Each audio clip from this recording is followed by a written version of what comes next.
The day Constitutional Amendment Bill number 3 secured its overwhelming majority in Parliament, many people assumed the battle is ended.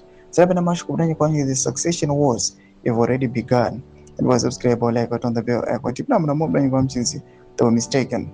The parliamentary war is over. The succession war is just begun. Indeed, it is becoming increasingly clear that Cape 3 was never the destination, it was merely the bridge.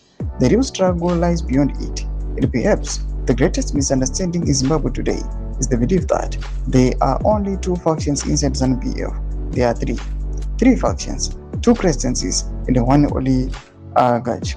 The first faction evolves around Vice President Nkosazana Chiwenga.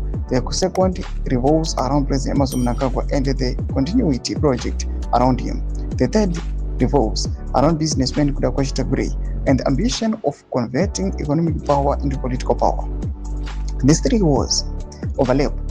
Sometimes enemies become allies, sometimes allies become enemies, and often people are fighting each other's battles without fully understanding whose war they are really fighting.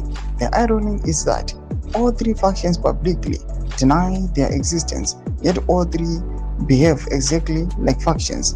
The Chiwenga faction draws its strength from institutions and sentiment, retired generals, significant sections of war veterans, the lower ranks of the military, elements of the security establishment, the rank and file of ZANU-PF membership, sections of the business community, and perhaps most remarkably, sympathy from unexpected quarters in the opposition. Today, figures such as Job Sikala, Job Ngarivume, Douglas Ponzora, and others who share little ideologically with Vice President Chiwenga have found themselves united around a common objective: stopping Cape 3, stopping continuity, stopping what they perceive to be the displacement of natural succession. This is one of the curious realities of politics.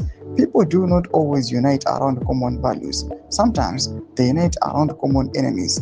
For this coalition, the hope now lies in two directions. The first is political mass mobilization and pressure for a referendum. The second is legal possibility that the courts may eventually strike down parts or even the entirety of Cape 3 as unconstitutional.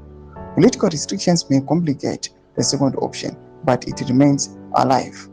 Parliament has voted, the courts have not yet spoken, and legitimacy itself remains contested. Tomba developments and Pangwa Energy's Iowa, Pangwa in a power struggles, a succession, they've just begun. When I comment section, may do so any more clip, I'm so subscribe or like, turn on the bell icon.